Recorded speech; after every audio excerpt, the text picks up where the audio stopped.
Mheshimiwa Mwenyekiti na Mheshimiwa Waziri, wilaya ya Bahi kupitia chuo cha ufundi stadi VETA, nasi tumekuwa ni wadau wakubwa sana na ni wafaidika wakubwa sana katika kuhakikisha kwamba vyuo hivi vinajengwa kwenye kila halmashauri na walengwa na wanufaika wakilengwa kuwa ni wanafunzi au wazawa wanaotokana na wilaya husika au halmashauri husika.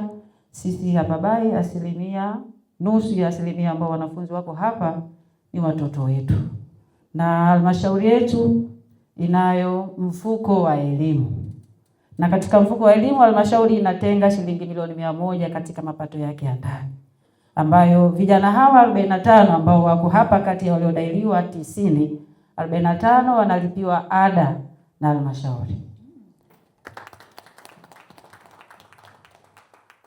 Mheshimiwa Mwenyekiti, watoto hawa tunategemea wakitoka hapa kama ambavyo Mheshimiwa Christina na Mheshimiwa Yumna lakini na Mheshimiwa wengine wamesema, kweli tunao mpango endelevu wa kuweza kuhakikisha kwamba vijana wetu wanapokuwa wanatoka hapa wafaidike na fursa mbalimbali zilizoko wilayani. Lakini pia Mheshimiwa Mwenyekiti, tumekuwa na mafunzo ya muda mfupi kwa maana ya short program ambazo zinatokana na uhitaji wa vijana waliopo na muda uliopo. Vile vile kwa kupitia pia ofisi ya mkuu wa wilaya, ofisi ya mkurugenzi na chuo cha VETA tumeweza kutoa mafunzo kwa vijana 127 ya udereva, ambao pia vijana hawa, mimi Mheshimiwa Mwenyekiti ni mwenyekiti wa kamati ya uhakiki wa mikopo, tukihakikisha kwamba vijana hawa 127 waliopewa mafunzo na chuo cha ufundi stadi VETA wamepatiwa mikopo takriban shilingi milioni 210.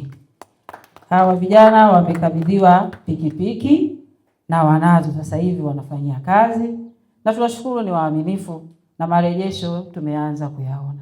Kwa sisi wilaya Bahi tunanufaika sana. Lakini sambamba na hilo, Mheshimiwa Mwenyekiti, tunao pia vijana wengine ambao waliweza kuja kupata mafunzo ya muda mfupi ya uchomeleaji. Na yenyewe pia wanacho kikundi kiko pale Kigwe, na katika utekelezaji wa sheria ya manunuzi ya umma sura namba 410 ambayo inataka taasisi zote za umma kuratibu na kutenga 30% ya zabuni kwa makundi maalum kwa maana ya vijana, wanawake na watu wenye ulemavu. Sisi tumeweza kuwapa hivi vikundi mikopo, na wenyewe pia wameweza kuomba kandarasi mbalimbali ambazo kwenye miradi ambayo inatekelezwa na halmashauri ya wilaya ya Bahi.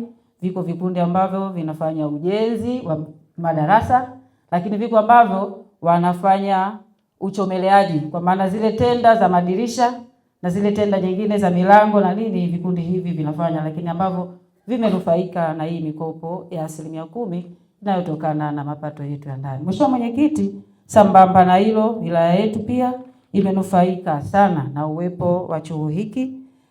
Zipo fursa mbalimbali ambazo zinatokana na mahitaji ya watu ikiwemo ya upishi. Kwa wakitokea kule tunamshukuru sana. Na kipekee Mheshimiwa Waziri, nimeambiwa hapa na mimi nimestuka kusikia kwamba mkuu wangu wa chuo anahama.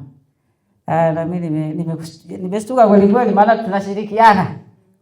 tunashirikiana kikamilifu. Na kozi nyingi fupi zilizokuwa zinatokea nikimpigia tu simu bila hata kuja hapa. Nikimpigia tu simu, tuna vijana wetu 50 wanahitaji mafunzo ya upishi, basi mkuu huyu anawapatia mafunzo. Kwa hiyo ile swala lilikuwa nasema mafunzo yaendane na uhitaji wa walaji. Kwetu sisi chuo cha ufundi stadi VETA hakika kimekuwa na manufaa kwa wananchi wetu ambao ndio walaji wa hiki chuo ama wanufaika wa hiki chuo. Mheshimiwa Mwenyekiti, kwa niaba ya Mheshimiwa Joakim Tobias Nyingo, mkuu wa wilaya ya Bahi, naomba kuwasilisha